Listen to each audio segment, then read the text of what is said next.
If you haven't got anything to hide, you don't have anything to fear.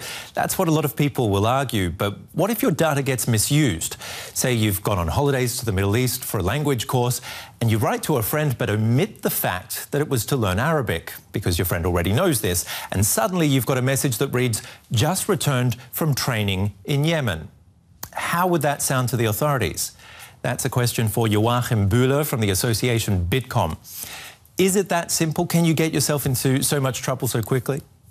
Well, to be honest, I don't know, because nobody knows actually now what the secret services worldwide do, what they are doing and what they can do when they read such an email.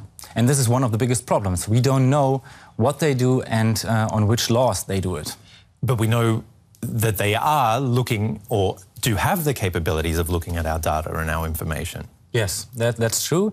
They have the capability, but we don't know how they get the data, whether they get it via the cable or are they using technologies for hacking or stuff like that.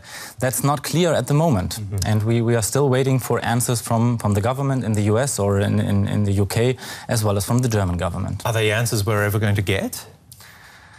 Well, hard to say. We hope so. Well, we need it, because what we see now is that we are losing trust in our technologies, and that's a very big problem, not only for holidays in the Middle East, but for the economy. It's a very big problem. Our economy is based on data, so data is very important for our economy, and if we lose trust in these technologies, then we will lose economy welfare. I mean, this is something that it sounds like you're trying to say we should be outraged about. We should be doing something about this. Yes. Well, we definitely do. We have to do. We need agreements, no spy agreements. We need laws, what the secret services should do, what they are not allowed to do, and to get more trust in our technologies again. And this is homework to do for politics. What are companies doing? Because companies were involved. They were the middleman, so to speak, for some governments. Well, first of all, the companies want to say what they are doing with the government and what they are not. At the moment, they are not allowed to talk about it, and this is the first problem. We need transparency, a very big issue for them. And the second thing is that we have transparency as well for our data security. What are companies doing to secure their data? What are they doing in technologies, and what are they doing with laws? And what's the company dealing with their data? What about German companies? Well, the German companies, there is no difference between German companies or other companies. Data protection is a very big issue for both of them, and yes, and this is a point that they have to do it. And what about governments? Edward Snowden has said, mission accomplished.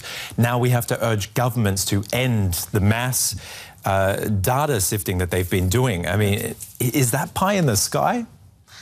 Well, I think so. I mean, it's a little bit naive to think that the government will stop the Secret Service activities. But what we can do is to agree what they are allowed to do and what not, and what they are allowed to do with different states and what are they allowed for domestic people and foreign people. And I think we have to talk about it, and we need laws and we need transparency for our Secret Services, yes. Mr. Bühler, thank you very much for the analysis. You're welcome.